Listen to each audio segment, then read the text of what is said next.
talked about this a little bit before, but like we have core beliefs and then we have permission slip beliefs, or like languages we can adopt to, that we use. And so some of the things that we do, some of our practices that we do, those are all permission slips, But then there are certain things where like, no, this is something like I firmly believe that like right now is like a core belief. That's part of who we are. Yeah. It's almost part of like who our heart is, like the closest energetic body of what we are.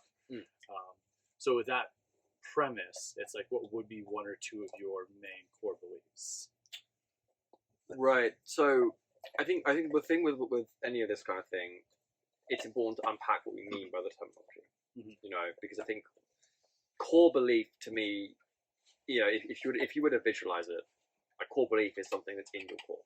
Right? It's something that's like in the heart of your being, that almost outside of all the extra resonance and the extra vibration that comes on top, all the extra things, it stays true, right? All that you resonate and you see the world through that lens, essentially. I think to me, core beliefs are quite tied up with worldview as well, and you adopt certain worldviews, and there are so many things in worldviews. Cosmology is a really good example, right? So the way you think the universe is structured, I think that affects the way in which you practice your spirituality, right? The way you practice more magic or whatever it is you're doing, it comes down to your worldview, and your worldview is what dictates your beliefs usually. And people often get the two confused and say, "Oh no, it's the other way around." So you believe whatever you believe in, that becomes your worldview. I actually think it's the other way around. I think your worldview dictates your beliefs. Okay. The worldview that you have is what it allows you to have certain beliefs or to reject certain beliefs. And it's unfortunate, I think, because the current kind of main kind of belief is atheistic materialism, ultimately, right? It's that all that exists is matter and energy, and that there's nothing else, right? There is a spiritual world, and I think we talked about this in one of the last episodes, or we talked about it before. This idea that one of the biggest issues, I think, that has come about with, I guess you could say, kind of the secularization of science, the separation of science from spirituality in general. I think the biggest issue that's come about from it is the creation of this belief, ultimately, of, I would say, like an ontologically separate spirit world. We talked about. So it's like, again, to recap, it's this idea that when we talk about the spirit world, it's a place you go to. It's something that's separate from this physical world that we're in, right? To me, a core belief of mine, my first core belief, is that is not true. Right? That actually there is just one world. It is this world, and this world is spiritual in and of itself, right? I do not believe that there is an astral plane, right? In the sense that it's a place you go that's like ontologically separate to here. Gotcha. I don't like it's like in the sense of like when people talk about it, they think like Doctor Strange, right? They think it's like some kind of multiverse thing, where I might better call them something like subplanes, something like that, or whatever it is. But it's all within this world, right? Yeah. And again, to recap, I think from what we said last time, the original meaning of the word supernatural. It just means super in the sense of above, in the same way that in French the word sur is under, right? Sous or sous is under, right? Sous chef, it means under the cook, right? Or under the chef, so it means like a line chef. In the same way, super or supra means above.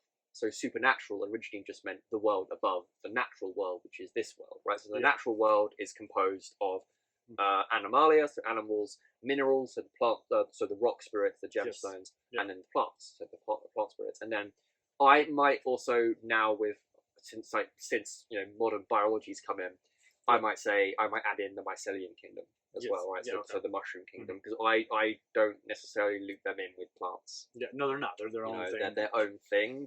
They're their own kingdom entirely. They're their own species, right? They're not. Right? So I would argue, like, if I was to add my own little sprinkle of something into the whole like ancient cosmology, where you look at all the maps, I would say add on mycelium in there, because the mycelium network is far older than us. It's been here far longer than we have, and it's its own spirit. And this is, I guess, if we were moving into other core beliefs as well that I have, I'm pretty animistic even though I don't particularly like the word, because like there's it's kind of similar to the word shaman as well, where it's it's applied to a lot of things that aren't really related. They aren't really that like in general. It's too blanket of a term. Right. It's like the other thing with the word animism, which is quite funny actually. If you look up the Oxford or Cambridge definition of animism, like the actual dictionary, it is itself an oxymoron and contradiction. Because when you look at the definition, it says animism is the belief that inanimate objects have sentience or have consciousness or they're imbued with spirit. Right? And it's like, okay, unpack that a bit. There's a core issue there because you're assuming there are inanimate objects. Yeah. Right? That you say that it's a belief that inanimate objects are imbued with consciousness or spirit. That definition would not make any sense to someone with an animistic traditionalist worldview, because there is no such thing as an inanimate object. Things like this chair, right? My clothes, whatever it is, the ground. They may not be sentient and conscious or biologically alive. Once the ground was sort of maybe, sure, but it may not be consciously or biologically alive. But these things, in the very least, they contain memory, they contain essences, they contain meaning that you kind of work through. And this is the idea that you find in Aboriginal cultures and Indigenous cultures, right? They use landscape memory, especially as a way of navigating and seeing the world. Well, I mean, it seems when it happens to people now, it's like if you wear your buddy's shirt or like your buddy's coat, you kind of feel like them for a little bit. It carries a meaning. It's holding their energy into it. Same as like material that's made with people that give a care, or like handmade stuff or handmade clothing feels different than same as like food. It's like a burger at McDonald's and a burger at like some nice like mom and pop restaurant, like or like a truck stop, like they're technically probably getting their beef from about the same sources. Same area, but it's like how they cook it, how much time they put into it, how much care they do. Do they like their job? Do they like what they're doing? And if you remember, like, what's the one phrase that people use when they make something as like a labor? Right, they say it's a labor of love. So it was made with love. So you put something into it of yourself, which is its own thing, right? Which is its own interesting thing. More energy in. Right. And it's like, it reminds me, there's this old Scottish, I think it's Scottish, like Scottish or Northern English, folkloric belief that if you were getting attacked by fairies, or like Samhain, for example, one of the ways that you can defend yourself, it's more especially for women, right? So if a woman is walking out alone, or whatever, or her family and whoever is getting attacked by fairies, one of the ways that she can defend herself is by wrapping herself and her children in her husband's clothes. Right, so wrap the husband's jacket around her, and the fairies are either afraid of it or they don't like it for whatever reason, and they just don't do it. Right, but again, it's the same idea. The clothes embody the essence of the father, like that sort of familial patriarchal protection. That's you. But they embody it, and the fairies take notice of that. Right. So then they move away, essentially. Right. So it's the same kind of idea, essentially. But I would say, the other core belief for me is animistic. Right. That essentially everything in some capacity is imbued in the very least with some measure of consciousness or some measure of sentience. Right. I definitely see that. And I can agree with both of those. I mean, those are both core beliefs that I share in a lot of ways, as well as just to like expand on them or to talk about them more. It's like I just think interesting, like that concept that we talked about before of like ordinary reality, not ordinary reality, spirit realm, right? Natural realm. It's like we've created a separation between us and them in so many ways. But it's even like here in America, it's actually been written into our Constitution. Our Constitution literally says that we believe in two laws, natural law and God's law. And we will upheed God's before natural, but we upheed these laws above all others. So right there, there's actually it sounds like a two separation, but it's actually a three separation. Right. You're saying you, the individual, is separate from God, is separate from nature. Nature is separate from God. That's so interesting. Yeah. And then it's like, so for the last 200 plus years that America's existed, we've been marching away from natural law. We've been marching away from that concept, which, I mean, it's been going on for thousands of years longer, but it's like in the country base that's supposed to be, religious freedom. Right. And also like freedom in general it has the most visionary, like right there, first I think line. because we're living in the age of individualism. Yeah. You know, like, and I think, but it's not. I would say it's not even like to the individuate standpoint, like because individuating yourself from like your parents, from your path, from things you've raised with, even like individuating yourself from like looking at your core beliefs and being like, okay, like where does that come from? Why do I believe that? Yeah. Like that's working on. You're becoming an individual, but you're also still part of that whole collective, like we were talking about before, like soul. Like there's one soul, but there is many spirits, spirit bodies. But that's your own personal little power. But you're still an extension. It's like the wave of the ocean. For the wave of the ocean to like in that moment, the wave is a wave, right, and it has its own direction, its own intention, its own thing. But it's still an extension of the ocean. Yeah, and it's still playing out the major role of that the ocean plays. It reminds you. Are you familiar at all with? God, I was going to say Jakob Boehme. It's not Jakob Boehme. David Bohm's work in like quantum theory. No, I don't think so. No. So I remember I spoke with Dr. Rupert Sheldrake. It was a couple of years ago now, and Rupert Sheldrake and David Bohm. David Bohm was a quantum physicist. He was one of the pioneering figures in quantum mechanics. Yeah. And he was actually quite good friends with Dr. Rupert Sheldrake, and they exchanged information a lot of the time. And I remember speaking to Rupert about this, and David Bohm passed away quite a few years ago now. Yeah. But they exchanged letters, and they were very interesting. And obviously, Rupert Sheldrake has this idea of morphic resonance that memory is inherent in nature. That there is, that nature plays itself out according to natural, like essentially the Platonic forms, right? These kind of the memory is a thing. And he drew on David Bohm's work quite a bit because David Bohm, when he was sort of exercising his whole idea of quantum theory, he basically had this idea called implicate order, and he likens it to the sea in a wave. Basically, is why it's going to bringing it up for me now. So he basically argued that you have sort of the standard model of physics, and then you have sort of subatomic physics where you're dealing with the electrons, the protons, all this kind of thing.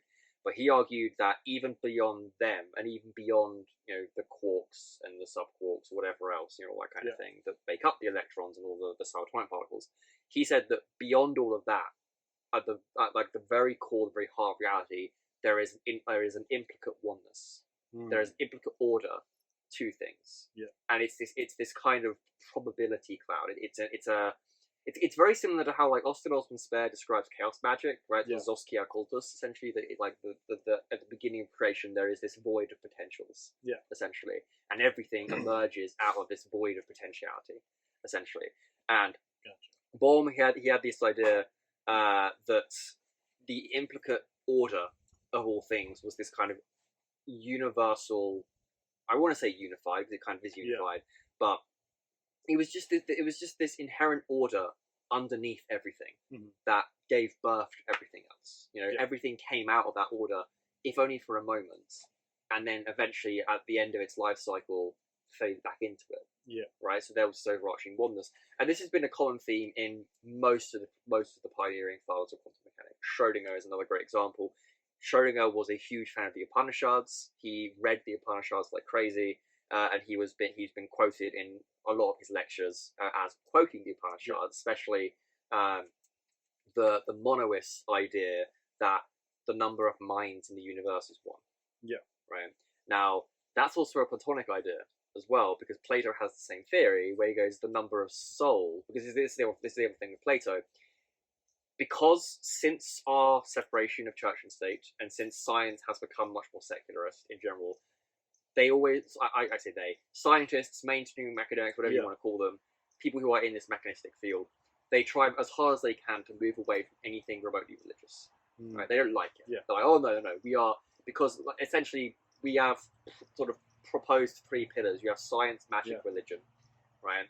And science is presented essentially as kind of this like forerunner of everything, and religion and superstition is the primitive ancient thing that we have progressed away from in the age of Enlightenment. Right. And that that model doesn't work anyway. It's also heavily Eurocentric and kind of racially biased. That's another story. But the other thing with it, the problem is that when you approach science like that, you can only really approach it through atheistic materialism. Yeah. Right? And that means you're locked into that kind of paradigm. So everything that exists outside of paradigm that doesn't work through cause and effect, somehow isn't real. Right? Now, of course, scientists might argue with me and say, well, if we can't understand cause and effect, then yeah, it isn't real. It's like, okay, sure. Interesting. Problem you have, the model of consciousness that most mainstream, I'll say atheistic people use is what we call a monophasic model of consciousness. That you only accept that there is one state of consciousness that can be relied on for true knowledge. Right? Now, of course, we know with neuroscience that there are multiple states of consciousness. There is alpha, beta, gamma, theta, all these kind of different things. Right? Now, a monophasic model is an understanding where it's a core belief of consciousness that a lot of people have, that there is only one kind of consciousness, which is sober consciousness, which is the consciousness that we're in right now. Yeah. Right. And if you take that into the academic sphere, when you're doing science and you're doing this kind of thing, people make an assumption, a biased assumption, that this state of consciousness that we are in right now, that is sober consciousness, is the only kind of awareness or the only state of mind that can be relied on for true knowledge. Problem you have with that, we are the only culture in history that has ever thought that. Has ever thought that, and has only, And it doesn't. If you look at any indigenous culture, you look at any historical culture, even in the West, right? So even if you go back to the ancient Greeks, you go back to the Egyptians, Hermeticists, Plato, for example, all these founding fathers, really, of Western thought and Western rational thinking, right? They did not agree with that, not in any capacity, right? If you put that to a Hermeticist, right, a late antique Hermeticist who was practicing in late antiquity, and you said, oh, only the kind of consciousness that you are in right now, the sober waking consciousness, only this can be relied on to gain true knowledge of reality, that we know things, the true knowledge, they would laugh at you. They're like, okay, no, because there are so many biases, we are possessed by so many sensations, so many filters, so many things that get in the way of us perceiving true knowledge, that there is no way that this consciousness that we are in can be relied on in any meaningful way. Right? You can approximate the truth, you can get close to it, but you can never truly perceive anything in this body, in this consciousness. Because there are so many layers, there are so many extra things that are going on, and so many things in the way that a lot of the time, if you're taking this atheistic bias with things, you're not going to be able to see through. Right? And this is the problem with worldview. Because if you take that, like, worldview is fine. And I think the way I would explain it is like the success of a worldview, like how successful or how good a worldview is how well it answers the questions through its causation that is acceptable in it. Right? So in our modern world, essentially, it's cause and effect. Right? So you look at something and you say, okay, our worldview, the atheistic materialist worldview, is as successful, or it's successful to the extent that it can explain things via cause and effect. Okay.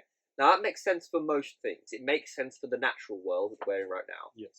But you cannot explain non-physical things with cause and effect. Right?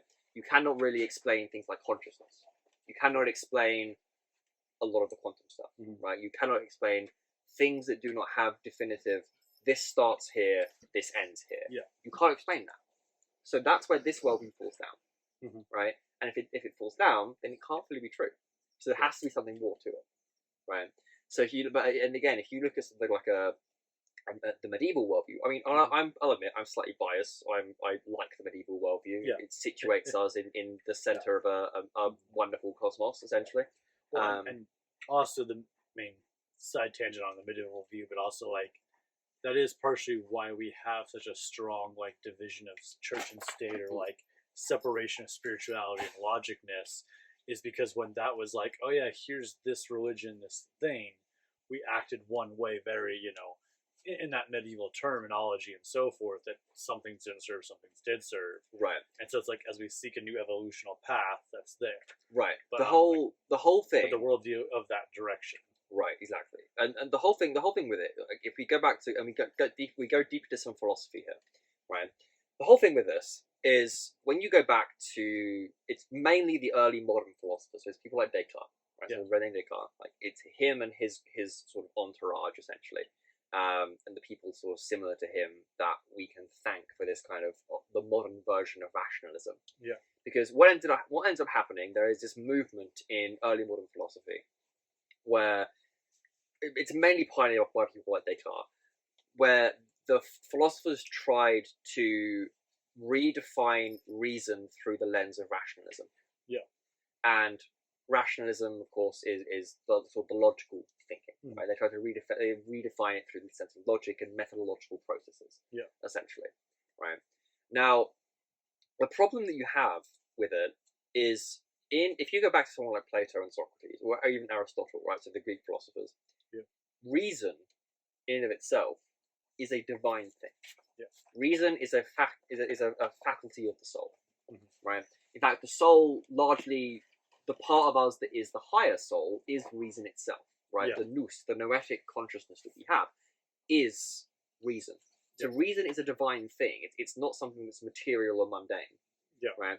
And I think part of the problem that's ended up happening is when you try and redefine reason through this lens of materialistic rationalism, it loses something. Yeah. Right. You lose that reverence and that awe that comes, when something is divine, it's not necessarily worship, but you respect it. Yeah. Right. There is a level of respect and reverence that comes with it, and I think when you bring that down into materiality, it loses that sense of reverence. Yeah. And I think, and this is my own personal opinion, I think that whole experience is what has led to the crisis of meaning in today, because we are experiencing a crisis of meaning. Right? We talk a lot about lots of different crises: the climate crisis, the economic crisis, the housing crisis, all these different kinds of crises. But we don't talk about the meaning crisis. People are struggling for meaning, the purpose of existence. Why are we here? Right? We're still asking these questions 2,000, 3,000 years later. Right? Plato, Socrates, they were asking these questions. Why are we here? Well, it's like one of the humans' greatest it's questions. our greatest question. Right. Yeah. It's the biggest thing. Yeah. And also, we're now in the age of over information. Like, we're no longer in the age of information. I would even say we're in the age of misinformation. Yeah, of misinformation. Yeah, because it's like anything you believe, you can find enough facts to back it if you're looking. If you're looking hard enough, right? And it's kind of we were talking about it the other day. The difference between experience and truth. Essentially, it's like that's kind of the problem where if you're not aware of your own biases and the biases that your own sensations and your own beliefs bring in, you're always going to find things that support your argument. Because everything you're reading through that lens. You're into that lens, right? Even if it's not supporting your argument, right? It's like I remember. What was it? I remember recently. Right, just the whole thing. There was like a flat Earth show, right? And these flat earthers, they paid near to 60, 70 grand, like 60, 70K, to do an experiment. Yeah, no, I understand. That proved the Earth was flat. Yeah. And they ended up proving it was round. It was round, yeah. And it was like at the end of the document, they're like, whoops. That's not supposed to happen. Yeah, and it's like, well, true science is you're open to any possibility. You're open to, which is also like a way of like walking through life too, like really applying the scientific method of like, true and trying things, but also being open to what you do believe can change at any moment. Right. Because like just kind of that concept of like the worldview and core beliefs and so forth. It's like, like your worldview affects your belief system.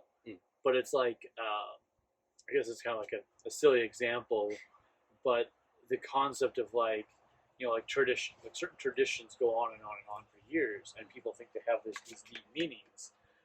And so like there's an example, there's a really funny story, and it's like, so there's a lady, she's like freshly married, and their first year at Christmas, she cuts off each end of the ham and puts it into the oven to cook. So the ends of the ham stay off, and the rest go in, and then she cooks the ends of the ham separate. She goes, "Why do you do that?" "Oh, so my mom always did it. It's like some ancient, it's part of our tradition. It's part of like what we do. It's like, it's like part of our Polish tradition that we have." And so then eventually he's like, "Really? It's interesting because my parents are Polish. We don't do that." Yeah. And so he asks, so she goes and asks her mom, and her mom goes, "Oh, that's what your grandma did."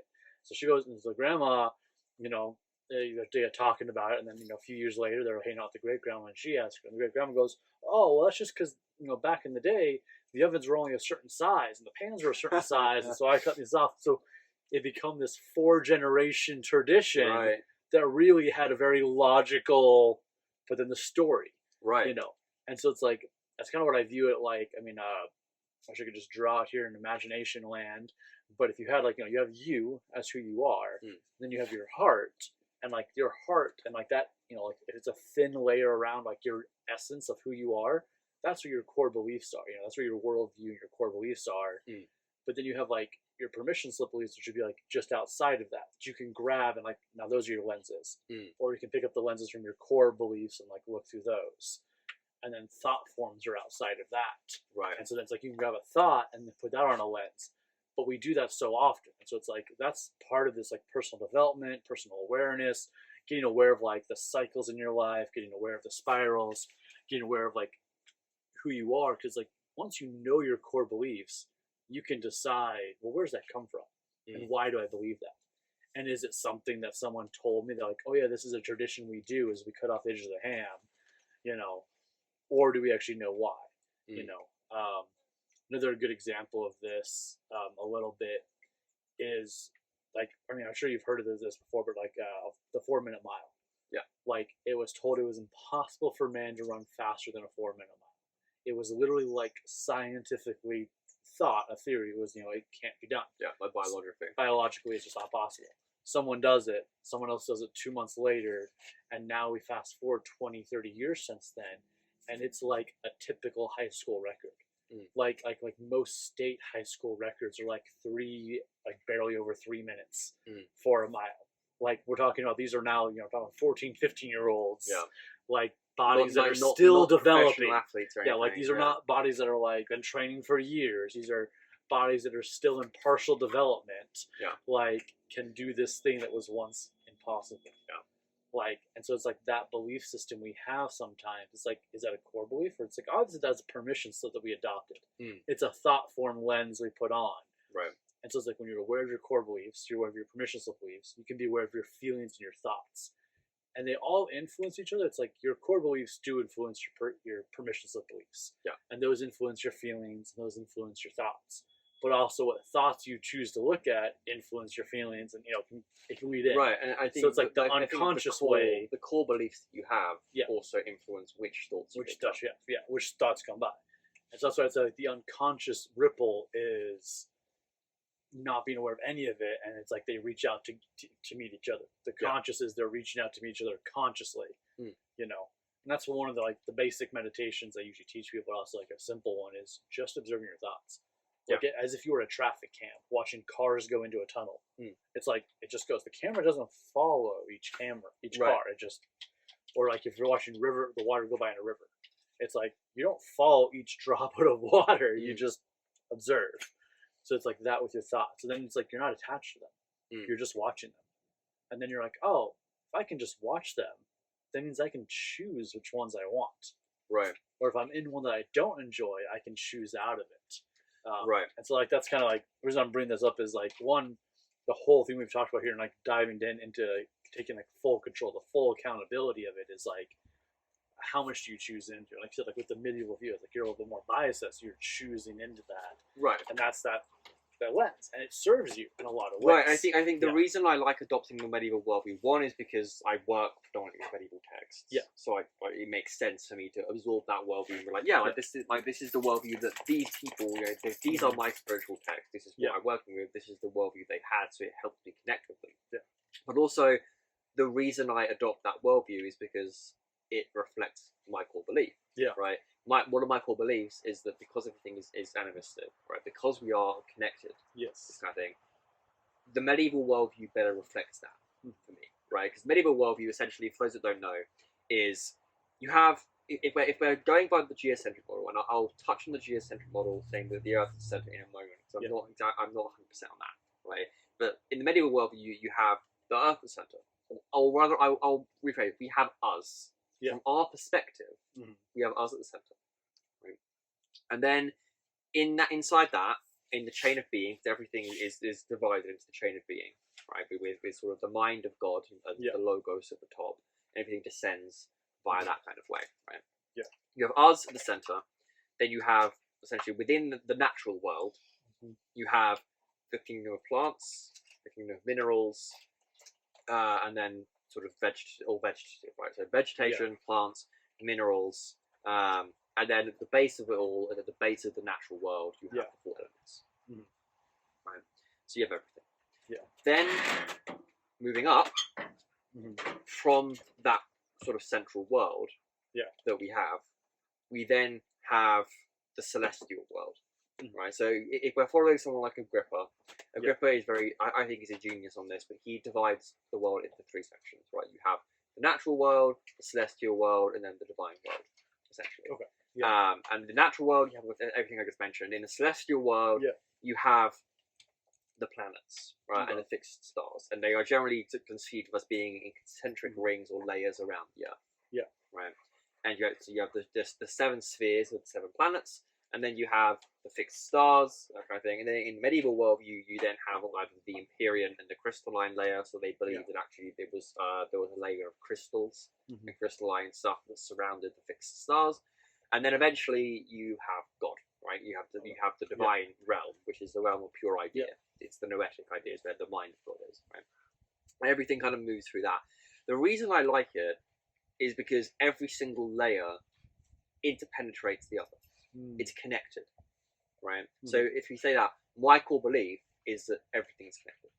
It's that everything is kind of reliant on everything else, right? This is also a very Buddhist idea, even when you're talking about platonic forms and stuff, right?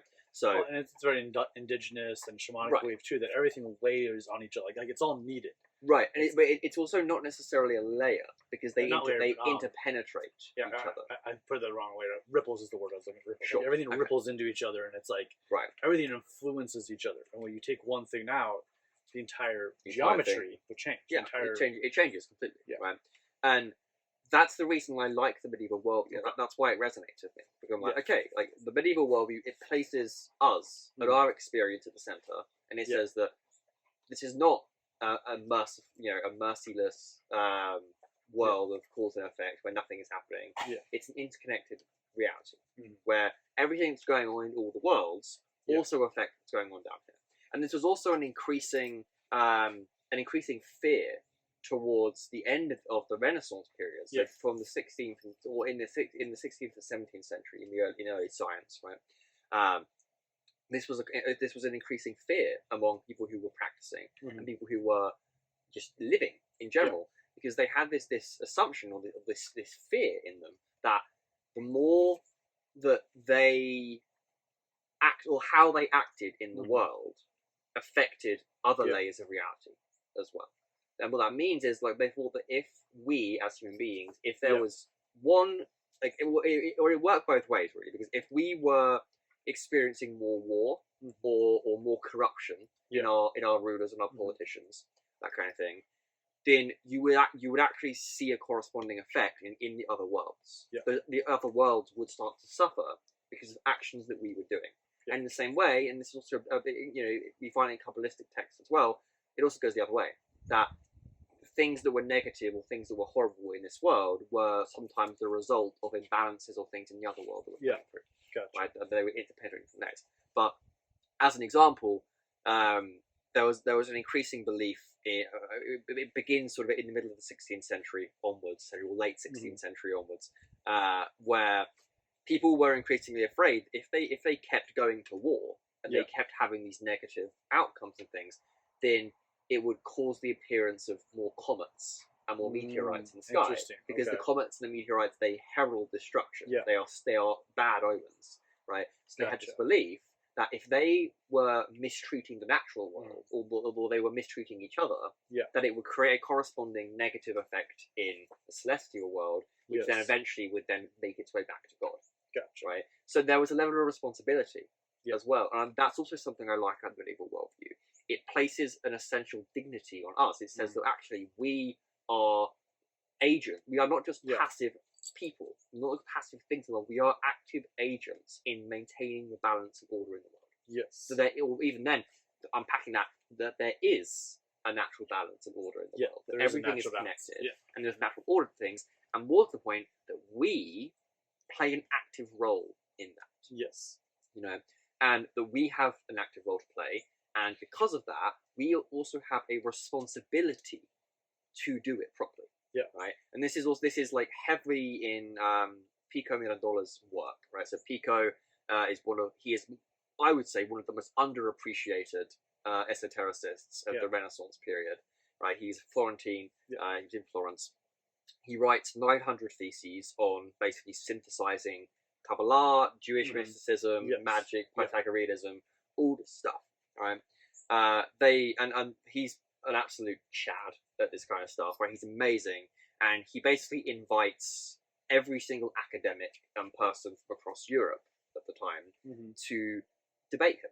Yeah. Essentially, he goes, I've written these 900 theses on the nature of magic and the nature of religion and Platonic and Aristotelian. Yeah. And it was also very controversial because he was out there and he was saying, actually, there is no, like, Aristotle and Plato, they agree, right? And for people who aren't familiar with philosophy, this was a big deal. There have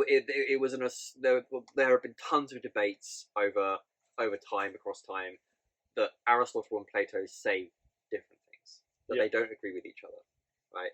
Pico comes along, and he wasn't the first to do this by any means, but he comes along, he very fervently puts this out, because actually, no, Plato and Aristotle can be resolved. In fact, all mystical traditions, all spiritual traditions, can be resolved in this grand harmony of truth. That all of these are truths, but all of them can be resolved in a capital T truth. Yeah. There is a perennial wisdom that we can, and he claims we can all find the capital T, right? And he claims to have found it, right? And he does it. And he claims to have found it by basically writing like 900 different theses on all these different topics, and then finding all the little things in the middle of them, right? That connect them, which is amazing.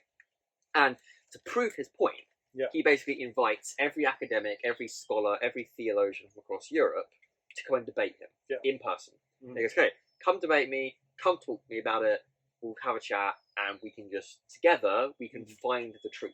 Yeah. Right? And he goes even further with this. He goes, you know what, actually, I'm so confident in this. If you want to come, I will pay for your travel and your accommodation at my own expense. I will pay it all. It's a completely free trip. I'll do it myself. Yeah. Right? Does it. Right? And bear in mind, I should just point out, he's 24. Yeah. But he does this. So he writes 900 theses. He organises all of this. Yeah. He's 24 years old. Right? Just put that out there. That's insane. How much would you? And he's fluent in like 6 languages. Yeah. Man's genius. Right. Unfortunately, that debate never goes ahead because the Church, Pope Innocent, I can't remember which number, only Pope Innocent, condemns him as heretical, and they burn his 900 theses.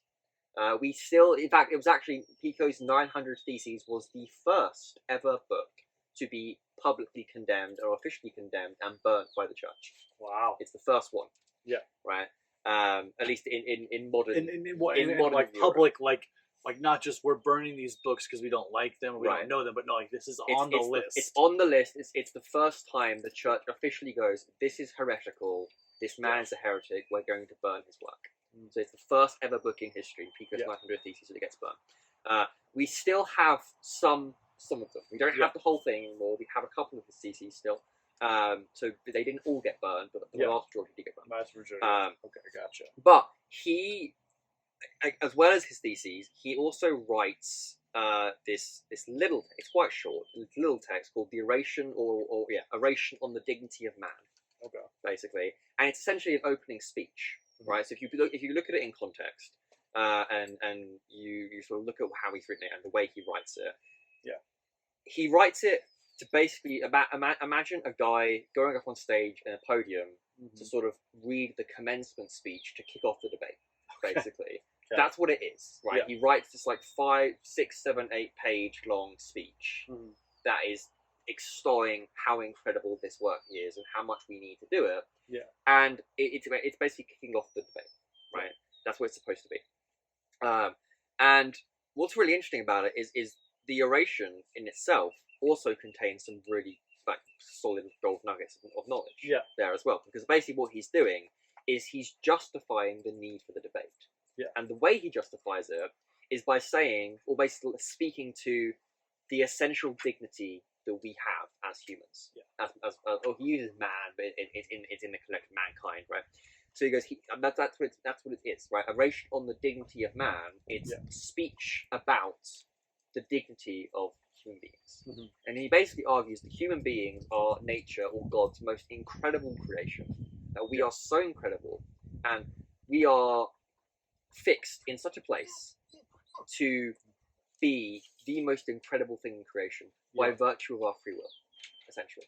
So he basically says, unlike all the rest of God's creation that has an assigned place that it has to exist in, because we have free will, we can choose where we exist. Right? And he goes, if you give yourself over to spirituality and philosophy, you will ascend and you will become, you have the ability, you have the permission to become like the angels. You can do that. It's within your arsenal. It's completely possible for you to ascend if you choose to, and you devote your life to it, and you can do it. Right? It is entirely okay for you to elevate yourself to the angels. It's not heretical. It's not weird. You can become an angel if you want to. Right? Through your choices, through your devotion, all that kind of thing. By devoting yourself to contemplation, by devoting yourself to philosophy, you can do this. Or, if you don't want to do that, if you want to live a life of hedonism and pleasure and sensation, then you can degenerate into a beast. And you can become part of the lower order. You can do it. Or, you can do absolutely nothing. You can do nothing, and you can just stay exactly where you are, and you can just live your life and do whatever, and you will never go up in the chain, you'll never go down in the chain, you'll just be a neutral. Whatever it is, right? You won't really have any great experiences, you won't have anything, but you have a fine, decent life. Right? That's totally cool. You know? So, and that's the cool thing. And that's kind of one of the things that makes Pico, for me, so interesting. He's really one of the only people that talks about it. That human beings, by virtue of our free will, we are not included in the chain of being. Right? Like, we are at the center of the chain of being, but we're also outside of it. Right? Gotcha. Because we can choose what kingdom we go into by virtue of our actions. Right? And because of that, he basically just sings our phrases as he speaks. He's like, you know, do you guys not realize how incredible that is? Like, how much we take for granted choice. In our life, in the universe. Look at the rest of the world. How many things don't have choice? Don't have free will? You know, a tree is subject to its cycles. It has to grow in where it is. It has to grow in the order it does. The planets, the stars, they are subject to their orbits. They move in a certain kind of way, right? We don't.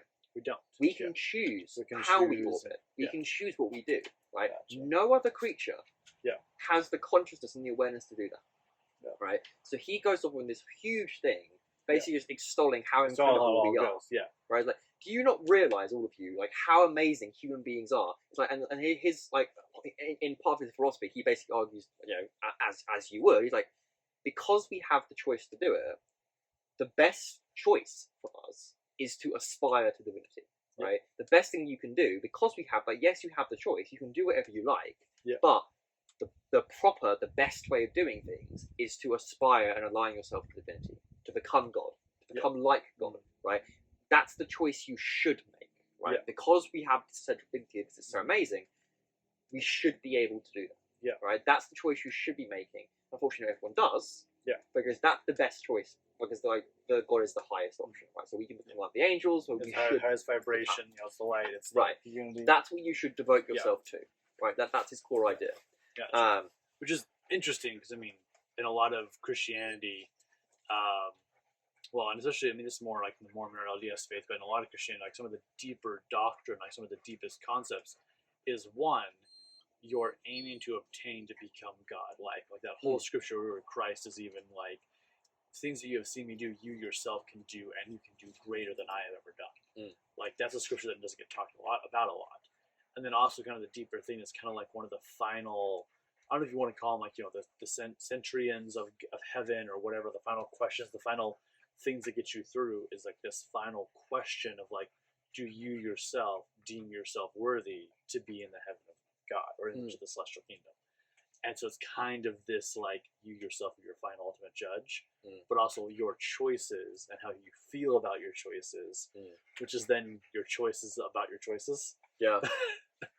Right. It deems that ultimate, which, I mean, again, if you choose to be high vibration, if you choose to be a deity, if you choose to live up, you know, if you choose the path of involvement, you know, to be involving, then you have that, like, and because that's even like on a very more practical level here in the practical, day-to-day life, you can choose to live life however you want.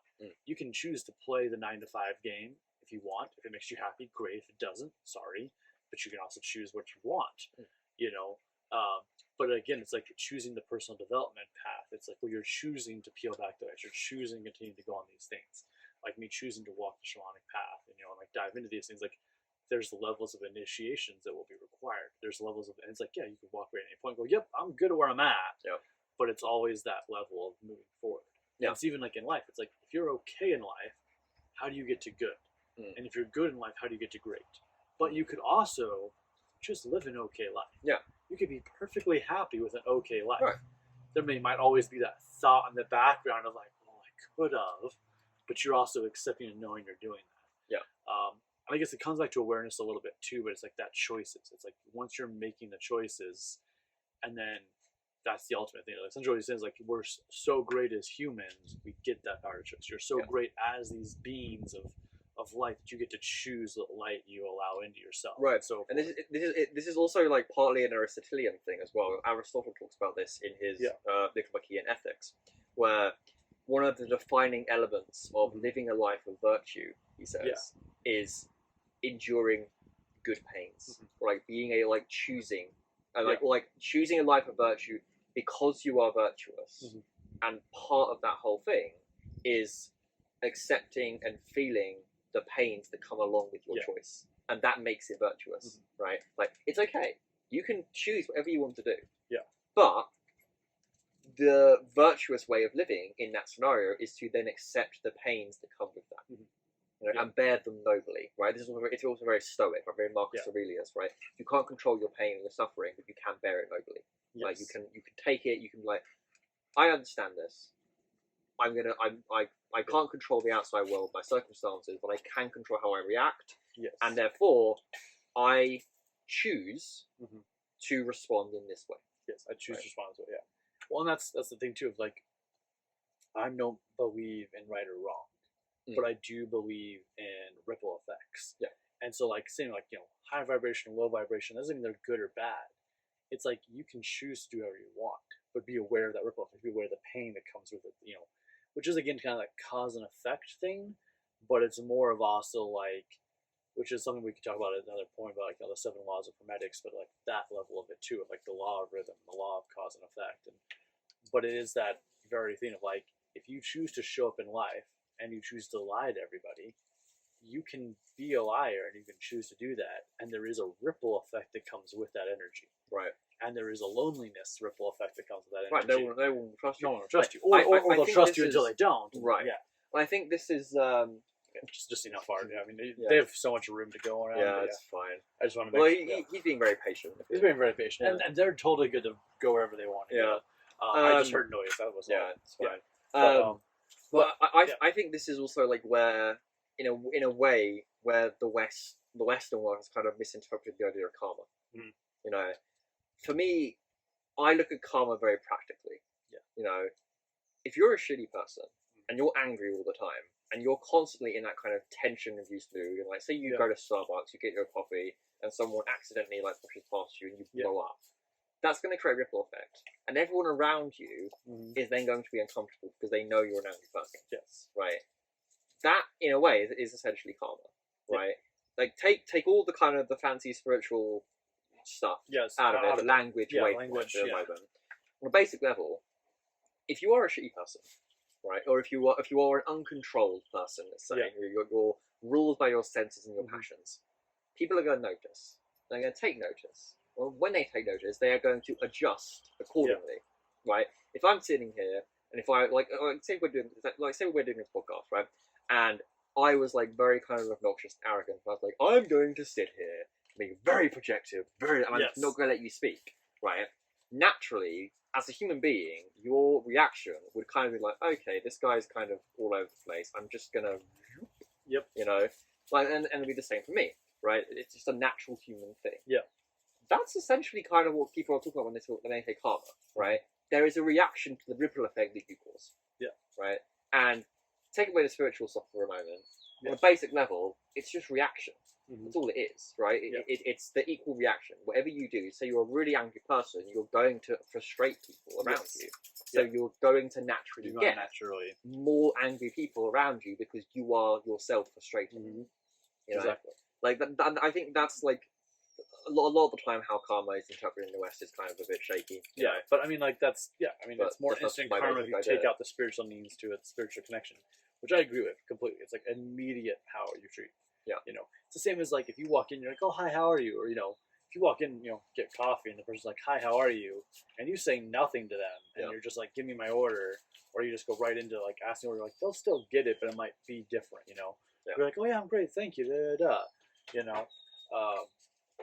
Even simple example today when we went and got coffee, like they were really backed up and I could have been like, oh, what do you mean you can't cook a simple sandwich? They're like, hey, we're not going to do any food meals right now. We're backed up. We're getting our stove fixed. I'm the only person here. I'm like, cool, here's my 2 drinks, whatever. And when they finally came out, I was like, oh, hey, can I get 2 cookies too? She's like, actually, you can just have the cookies because like you were nice, you were friendly, you didn't throw a fit. She was like, most people that are like tourists, like they get upset real easily. I was like, how'd you know I was a tourist? And she's like, you're definitely not from around here. And I'm like, okay, fair enough. Mountain folk. Yeah. Like we're in a small town here area. Like you became a regular 3 days ago. Yeah. Like, and I was like, fair enough. But just that. But again, it's like if I would have been grumpy, it's like maybe it would have taken longer. Yeah. Maybe I wouldn't have been. And then in some ways, I feel like she like made my order before somebody else's, even though I don't know if that person was there before I was there or not. But it kind of felt that way, just based on like the way that she was telling me that way and stuff. But I don't know. But anyways, niceness goes a long way. And that's like a very small example, but it's like all throughout that. Like there's 1,000 different choices I made from driving there to being with her, right, and getting the food or getting the coffee and then back. That all could have rippled out differently. The way I drove, the people I passed, how I interacted with them, when I went to the grocery store, all these different things could have played out.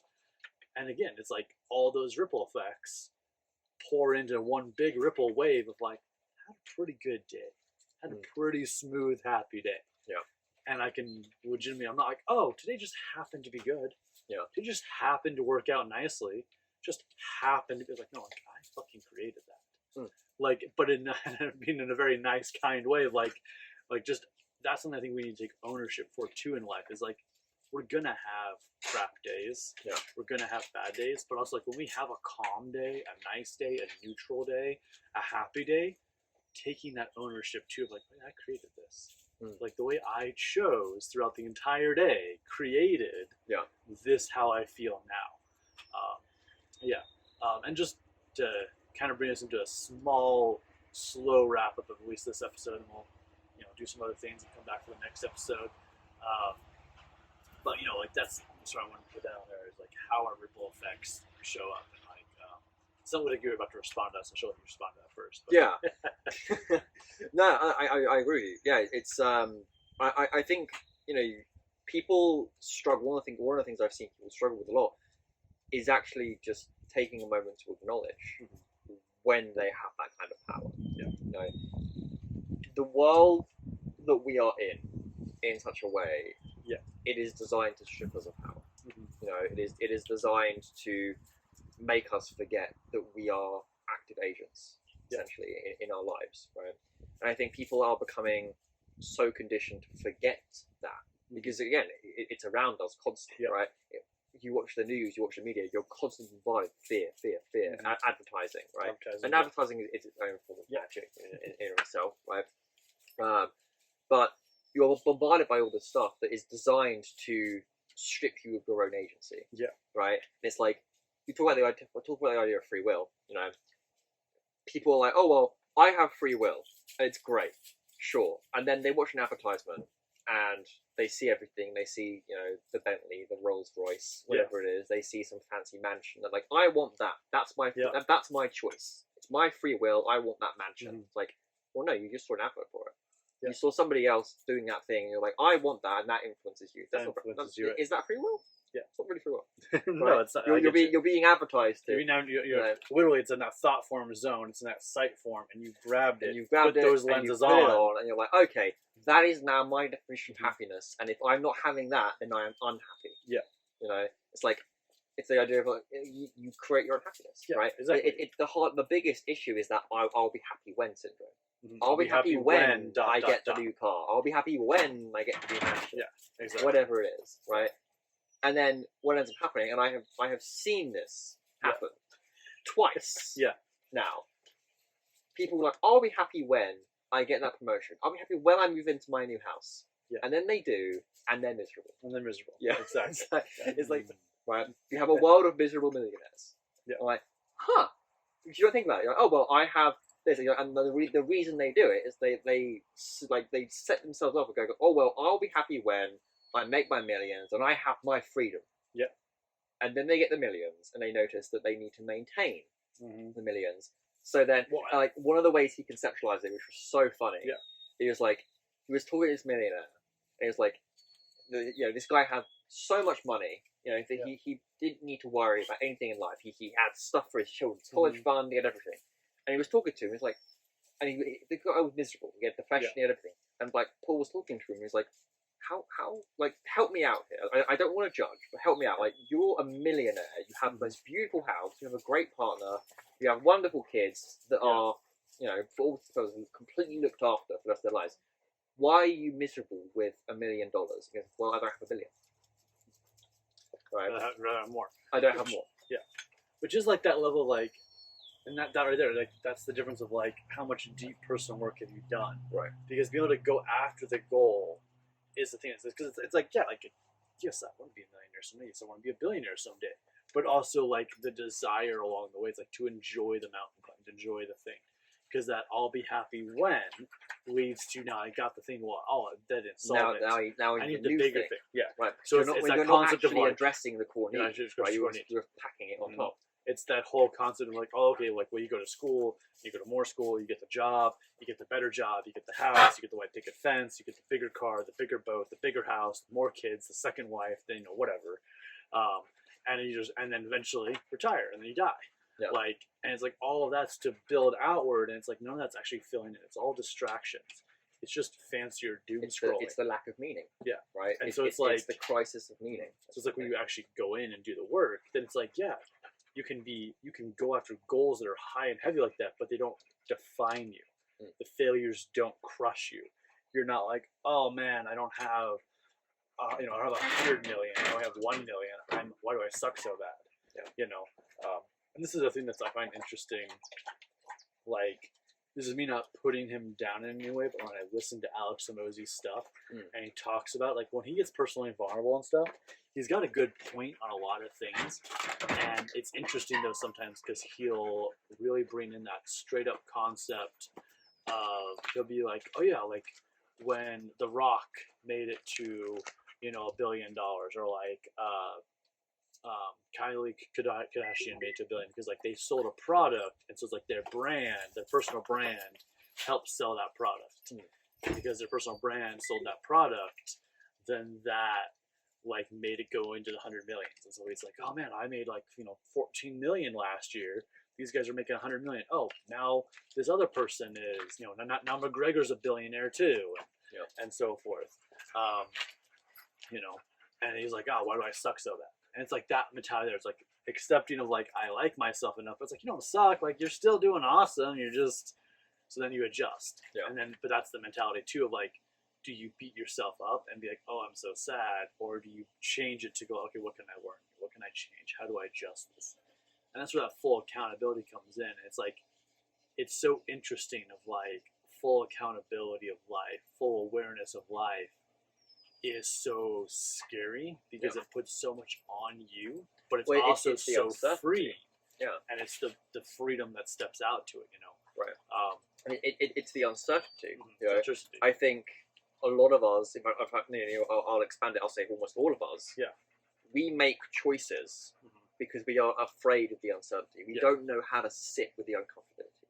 Yeah. And that's a huge problem, especially for a creative type. Yeah.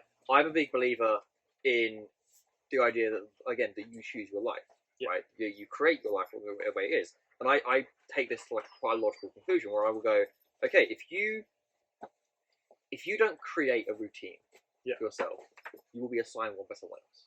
If you don't create a purpose for yourself, will be a slime one, right? If you don't create your idea of happiness, you will follow someone else's. Yeah. You know, so you need to create stuff, and this is what I would say is like the healthier expression of that whole you create your reality, right? Yeah. It's not that your thoughts are somehow manifesting all your punishments and all your things if you accidentally think the wrong thing. Yeah. Whatever it is, right? It's you create what you stand for. Yeah. Ultimately, right? And you're actively working on everything, you know. And it's like even if it's like right now, it's like even if I'm going through a period where I'm not earning as much, right? I will supplement my earning with a different kind of value, right? So if I'm going through a period where I'm not earning as much, I also know about okay, well, here's a time where I'm being called to go into studies instead, right? So I will supplement that idea of value by learning something valuable that is equally as valuable as money to me. You know? Instead of going, I'm not making as much, man, I must suck. Man, I suck, whatever it is. Like, okay, I'm not earning as much money. Okay, well, the value to me is going to be coming from a different place. Then. So I go and find that, right? Whether it's through learning a new course, learning a new topic, whatever it is. Yeah. And that is also quite, it's a good tactic, I think, for like even entrepreneurs to adopt, because that way you're always then learning new stuff that you can then later on apply, which will then also earn you money. You know, it'll put bread on the table for you. Yeah. That's awesome. I like it.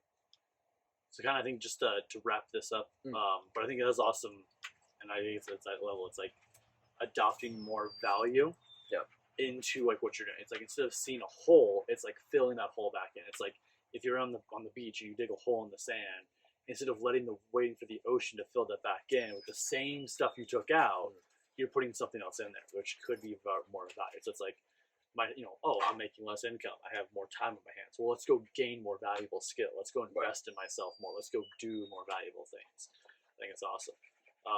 I think also on this whole spiritual journey, like some of the things we've talked about are different theories and beliefs, but there are also like things I call like spiritual traps. Like there's dark nights of the soul we go through that are hard times. There's also spiritual traps. And so like I was just wondering if you could share at least one spiritual trap that you can think of, but also one that maybe you have fallen into, and like just talk about that for a minute, and then I'll do the same. I think so here's an interesting one. So this is a spiritual trap. I fell into the reverse of this, which can also be a spiritual trap.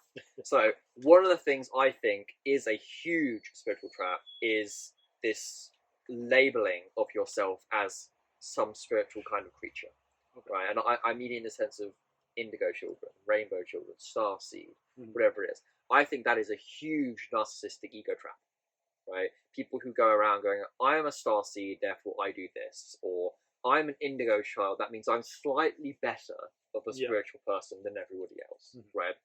I think that's a huge spiritual trap, and I always hated it.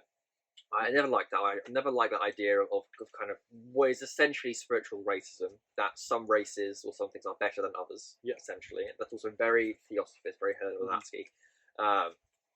But the reverse of that, the polarity of that, is kind of normality, right? Yeah. So my approach, and I did this for quite a few years, because I hated that idea. I was like, I don't resonate with that idea at all. It feels uncomfortable for me to identify as anything other than I am. I just identified as I'm just normal. I'm just Chris, right? And that in itself is also another dark spiritual trap. Yeah. That I'm just this. It's like, no, I am this. I am the fullness of this. It's like I'm Chris, right? And not to be super arrogant, like my life is pretty good. I like it. I like to think I help people in when the things I teach, the things I do, the things I write.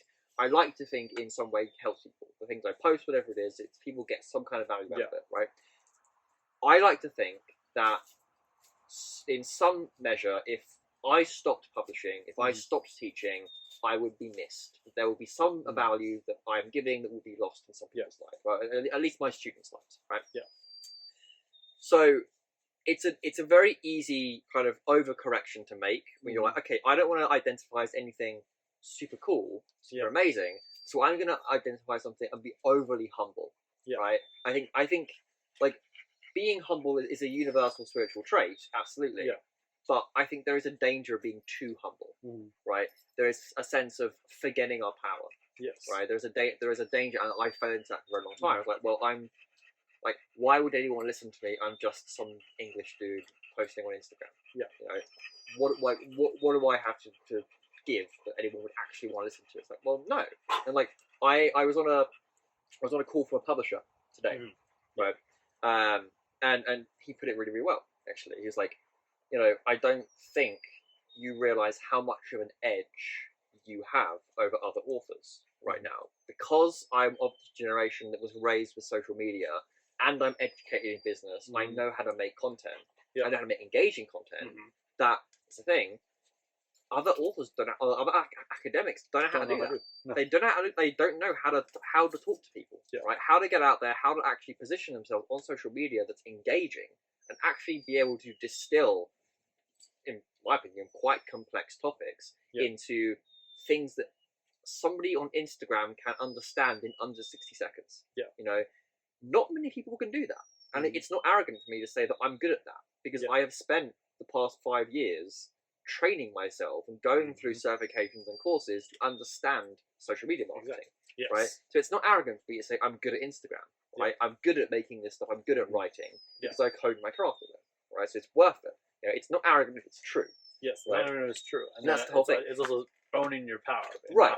And like the dark spiritual trap, which is kind of the overcorrection in the reverse of being too arrogant. And we have this idea, I see it in people all the time, where arrogance is kind of diminished in social media. We say, oh, well, I don't want to be arrogant. I can't be egotistical because the ego is bad.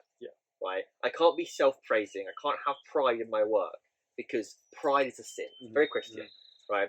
Very Luciferian in that sense, right? The overcorrection of that is too much humility. It's too much you going, well, I can't be prideful, I can't be egotistical, I can't be this because it makes me arrogant, and being arrogant or selfish is terrible.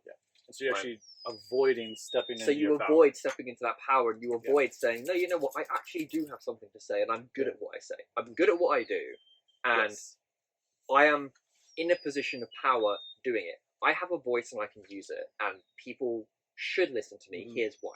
You know, I think there is a danger of overcorrecting there and being like, oh, well, I'm just not going to speak up because if I speak up, I'll be too arrogant. It'll go to my head. It's like, no, like, have a bit of faith in yourself. Like, you are an awesome human being. Like, you are great. You know, like, actually speak up and say things, because when you do, people love it. Like, they really do. And I've learned this with Instagram, right?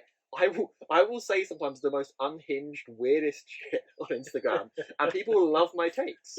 Right? They love it. Even when I'm being super personal, like, it's not academic or anything. People love it. They love my opinions. I'm like, I don't understand this. Like, for me, I feel I still have that thought. Well, you still have the vulnerability and the oversharing. Right.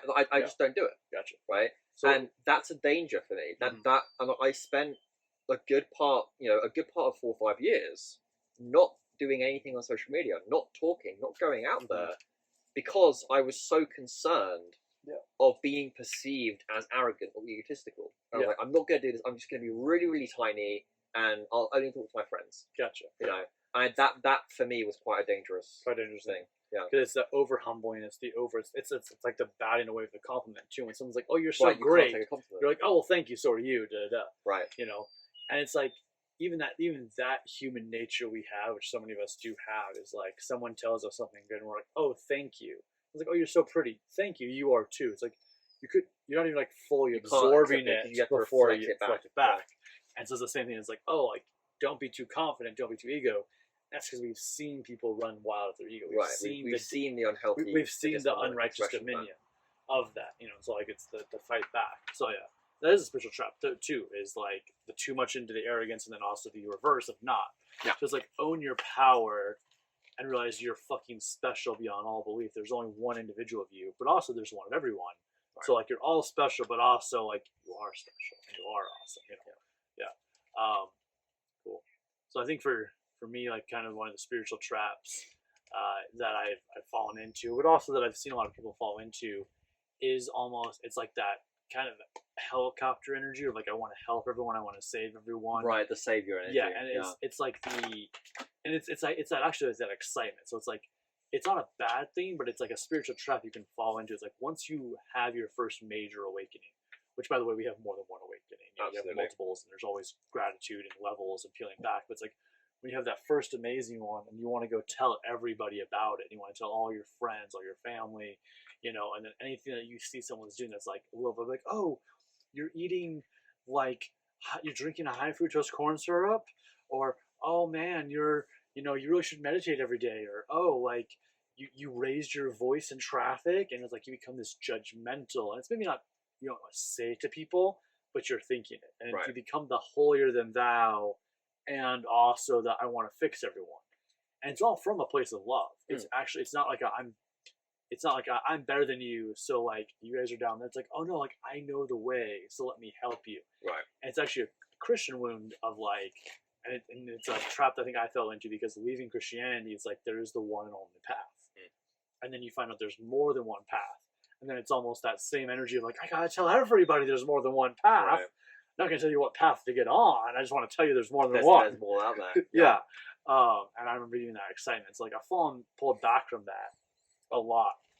And so kind of the way to like save yourself from that, instead of like, it's like you'll see it too in conversation. Someone will be having a conversation, someone will share their opinion, someone else shares their opinion, and then the third person or the person share their first opinion is like trying to convince the other person of the new opinion. Yeah. It's like, oh yeah, like this is what I think of darkness. This is what I think of darkness. Well, this is how I view darkness. So maybe you should, you can adopt this. Here's some techniques for you. And it's like essentially coaching people that haven't asked to be coached. Yeah. When someone asks to be coached, you take on a stewardship where you can guide them to go into deeper things, as well as you're also taking on a stewardship of mentorship a little bit of like you can give that advice. So it's like doing that without being asked. But one of the ways I think we can avoid that spiritual trap is actually the true concept of dichotomy, which is actually accepting people for where they're at. Yeah. Because we want to be accepted for where we're at. Like, is it not enough to be loved for who I am as I am? Yeah. And then if we do that for others, and we accept them where they're like, no matter what someone else's path is, whether we think it serves or doesn't serve, that's their path. That's their choices.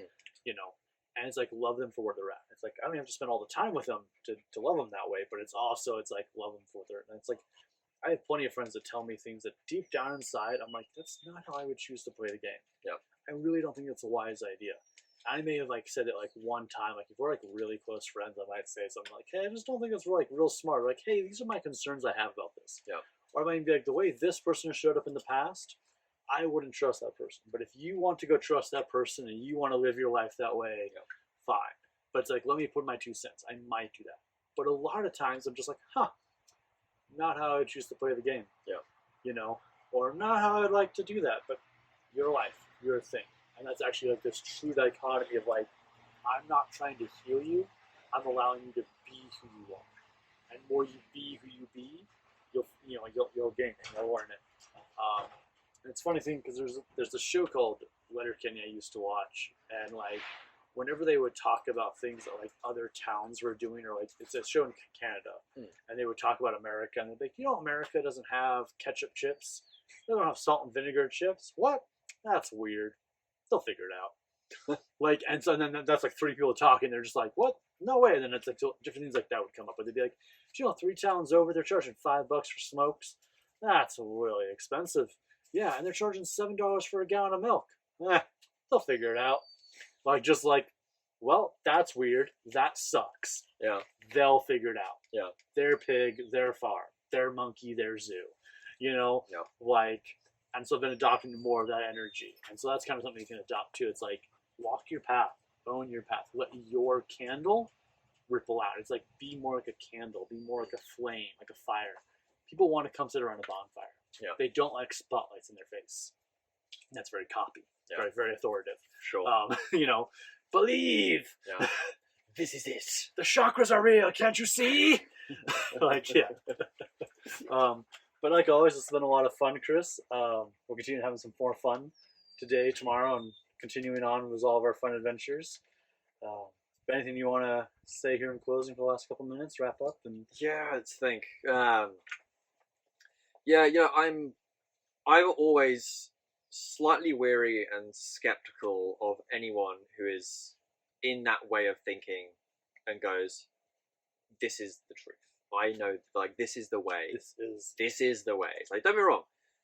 There are times when, you know, people they'll go up the mountain, they'll drink the ayahuasca, they'll drink whatever it is on the mountain, they'll have the revelation, they'll come down, and there is sometimes good truth in it.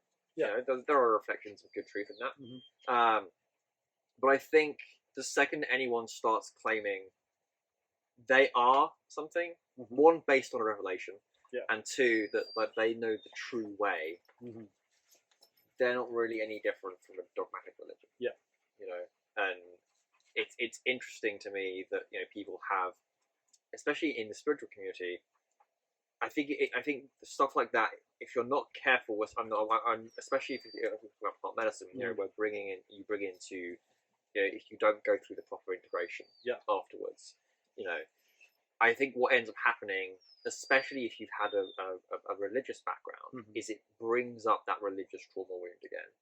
And it brings your mind back to that space of going, oh, this is the way, I know the way, right? And again, it comes back to, you do it because it gives you a sense of clarity and certainty, because you're not comfortable with the uncertainty. Yeah. You're not comfortable with not knowing why the world is the way it is. Yeah. You know, I think one of the biggest awakenings that I had, and this came to me in contemplation, was, and this gave me a lot of peace, honestly, was just accepting that I don't know. You know, I just don't know. Like, I'm fairly, in fact, very familiar with a lot of spiritual systems, a lot of ancient spiritual systems.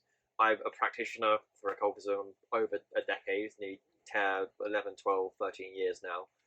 And it's like, I've had a lot of experiences that would, you know, I have my own beliefs that, you know, my experiences have guided me in certain ways of interpretation. You know, I'm biased towards certain things, absolutely. But at the end of the day, it's like, I still don't know a lot. Yeah. You know, it's like, I am wise because I know I'm not wise. Yeah. You know, it's very Socratic. It's very Socratic, but it's also, it's like, that's a little been in before too. It's like sharing with people and being like, but everything I know, I actually know nothing. I know nothing. Like everything I know could change. But accepting and becoming comfortable with not knowing, that to me was the biggest release. Yeah. I think. Because for me, it was just, I stopped, it wasn't that I stopped trying, it was just that I stopped trying to prove that whatever experience I had was the right experience. Yeah. You know, I kind of, in a way, I eliminated right experience or rightness from my vocabulary for a while. Yeah. I was just like, no, it's just an experience. It could be, it could just be my head. It could just be a thing that's going on. I still got some value out of it. Absolutely. It may not be right. I don't know. But it's a whole thing. You know, and it's like, I became comfortable with not needing to know, like, whether something was true or not. I was like, okay, like, as an academic, I can still search for historical answers. That's a thing, absolutely. Yeah. But I think I'm far more comfortable with just accepting and knowing and being like, yeah, you know what, like, I'll figure it out. I'll figure it out. Yeah. Yeah. Figure it out. Well, and that's the one thing I finally want to say is, like, even with that concept of, like, I know all things, like, even the guy we were talking about earlier, I was saying, escaping him over, you know, made the 900 series. It's like Pico. He's aiming to present this unity idea, right? But he also does it through all of them. Through all, and like, he's actually in the concept. He was like, "Okay, this is all of my experience. This is all of the truth I have found. Yeah. I now want to take it to the collective, and can we come to something together?" Right. And so again, it's like, this isn't the one and only way. I want you to help me find, you know, right. And that's part of this collective. Like, I think the main, actual, real, capital T truth is everyone's perspective. When you can see everyone's perspective, so if, like, right now I could see all 8 billion perspectives, I don't know what they're experiencing currently, what they have experienced, how they're feeling, who their current personality is, and what their worldview is, I would actually have the capital T truth of the earth.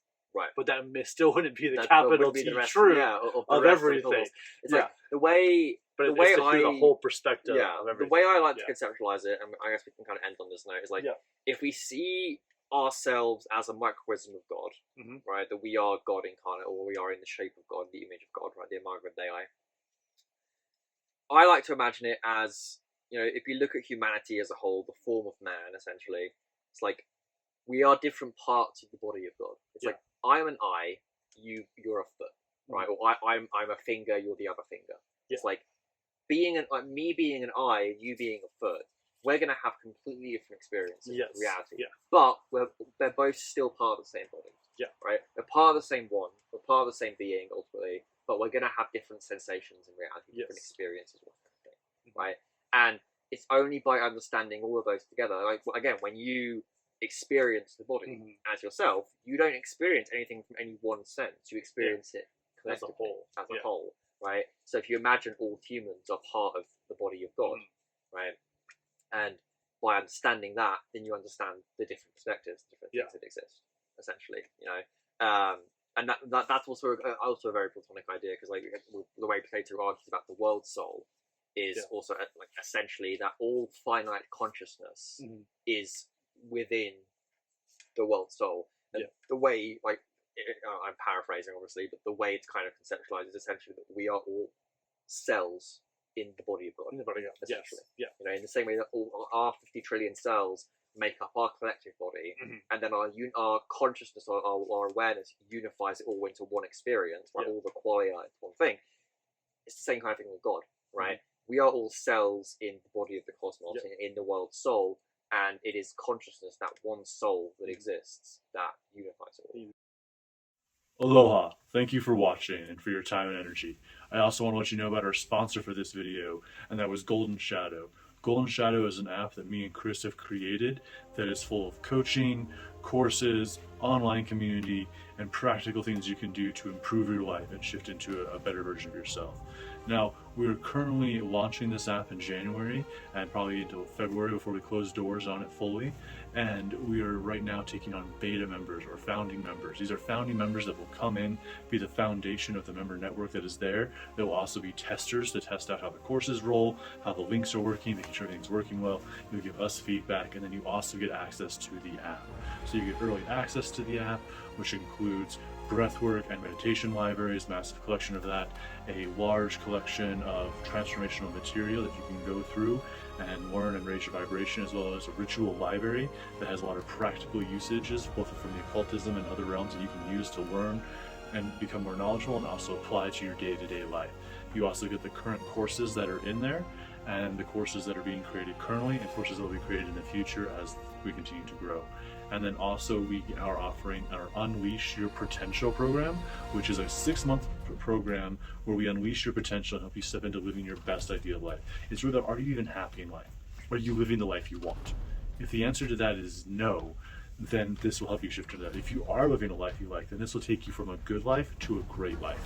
So this is to get you from an okay to a good life, or from a great life, good life to a great life, from a great life to a fantastic life.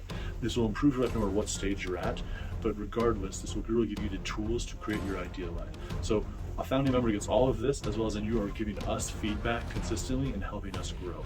If this is something you're interested in and you'd like to learn more about it or apply, you can click the link down below, and that will put you on you can book a discovery call with me. I'll answer any questions you have, and we can see if Golden Shadow is the right fit for you, and you can apply. If you're interested in just jumping right on in and diving straight in, there's a link below that you can just purchase and buy now. And then if you want to learn more, have more questions, we can jump on a call, or you can also click this video up here that will dive more into what being a founding member is. Thank you so much for your time and energy. Peace, love, namaste, my friends.